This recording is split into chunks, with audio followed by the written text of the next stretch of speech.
So, Dr. Ed, thank you so much for being here. Yes. You've done such amazing work in pastoral care and theology. Hmm. And one of the things you do is you really bring to the forefront the importance of narrative Yes. and Hmm. approaches to pastoral care. Hmm. Can you tell why narrative is so important and how, and why specifically for adolescents, narrative is important? Well, basically, when I think about narrative, I think about how I grew up and what I heard and where I heard it and what was going on. A lot of the narratives took place at the dinner table and as well as in the church. I grew up in a parsonage.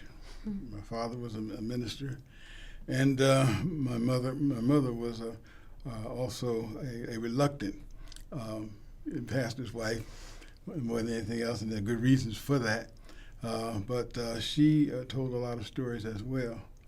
When I was growing up, we had what we called release time from the public school system, and my dad was behind that because he was on the board of education, and we would I think once a month we released the whole school. This is an African American school. I grew up in an all black community, which was established in 1927. It was an underground railroad stop in New Jersey, and it was called, let's see, what was it called? Snow Hill. But they renamed it Lawnside, New Jersey in 1927, and the governor then decreed that as well, and so it's been there ever since. And so that's where I grew up. So we had release time, and a white couple used to come, and they would we would go to different churches, and they would use these flannel boards. You know what a flannel board is? No. You never heard of a flannel board, but anyway, it was cut like cloth, and it had all Bible stories and those kinds of things. And we had to walk to the church and everything like that. And that was in Lawnside, and everybody went, and you had to get permission from your parents for you not to go. From that stand, so it's completely different now. And so they just told stories using the flannel board and those types of things, and so that was really fabulous from that standpoint because you could remember, and it was very, very vivid. But also went to Sunday school as well, and in my dad's church, and my dad also was a storyteller. So basically, I understood what stories were and what was going on, and we would tell our little stories as well from that standpoint.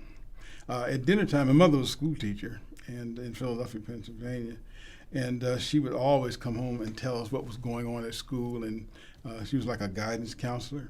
And she would always tell stories about what was going on, some of the difficulties she was having with this child, with that child, these parents, and that type of thing. And so basically, you were internalizing those kinds of things, and it was very, very important for us at that particular point in time because for us, me, my brother, my sister, and I, because this was telling us what was possible for us and what we needed to do, and they were ethical stories as well.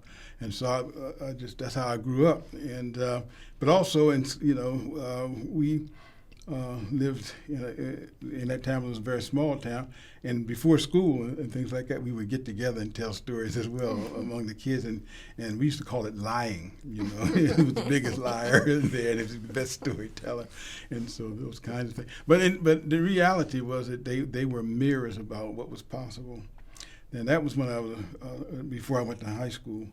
One of the most fascinating kind of things as well is, I tell this story about my call to the ministry, and that had to do with the fact that I had no clues. I don't think I had any clues about wanting to be a minister. But anyway, we went to the Methodist Youth Fellowship, and these were it was in the central jurisdiction of the Methodist Church during that time, and this was an all black. Central District was all black, and but it was still part of the Methodist Church, and we would go to different places for the summer with youth.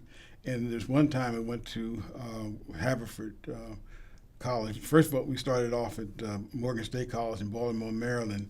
That was a small child, and then as I grew older, I think we went to Delaware State, and eventually we went to Haverford, which was in Pennsylvania. It's a white school in Pennsylvania. Morgan State was black, and so was Delaware State. But anyway, the kids came to me and just said that they didn't ask me whether or not I wanted to preach. They said that you're going to preach for us, and this is the date, and we want you to be ready. I thought that was the dumbest thing I've ever heard in my life. I didn't say I was going to be a preacher, and I wasn't, interested. It was just a shock to me, and they would not give up. They would not give up. That really scared me, and that type of thing. But anyway, I knew I couldn't get out of it, and I was going to lose some friends if I didn't do it. So evidently I did it. I had no idea what I said or anything like that. But what I remember is that I was sitting, I came out of the pulpit, it was an auditorium, wherever, the pulpit was there, and I was sitting down, and I was crying, and everybody else was crying as well. And, so that was very interesting. But anyway, after I met Dr. Ann, I remember, and that was, of course, I was a kid then, I began to think about, those things and what it did for me. And so basically, when I married her, I was preaching then. I had my call to that was my call to the ministry, by the way, in Haverford. And I recognized that. But I had never heard my father talk about that time because he wasn't there when I tried to do something. But anyway, when I thought about him within that context and all, what happened more than anything else was that he got a call that very night after Haverford saying that my son been called to the ministry. And this was in Chester, by the way, at Grace United Methodist Church, where he was introducing me to preach and those kind of things. So that basically was it. But, the issues of stories is very, very important in the family, and I learned a lot. I learned a lot about pastoral counseling because as a kid, I would a small child who wasn't going to school and had to be babysat, he would take pastoral counseling classes at Temple University, and I'd sit up in the class, and I would whatever the guy who was lecturing, it was a male, but I would try to draw what he was doing within that context. I had no idea there was a pastoral counseling class, but he and my mother used to argue all the time. She was just saying, "You're not a real counselor." She was that kind of person. She and my what kind father, of person? Are you looking at? she was a guy. She thought she was a guidance counselor, and he thought he was a pastoral counselor. So they would argue within that context, and so that was quite interesting. So I learned an awful lot about that. But I found this Bible, not too long ago, where he talked about he did pastoral counseling at Temple University, but also he had degrees from Lincoln University. He had 3 different degrees. He had a bachelor's degree, a seminary degree, as well as a master's degree from there. And so basically, but he was a storyteller, and I loved his storytelling preaching.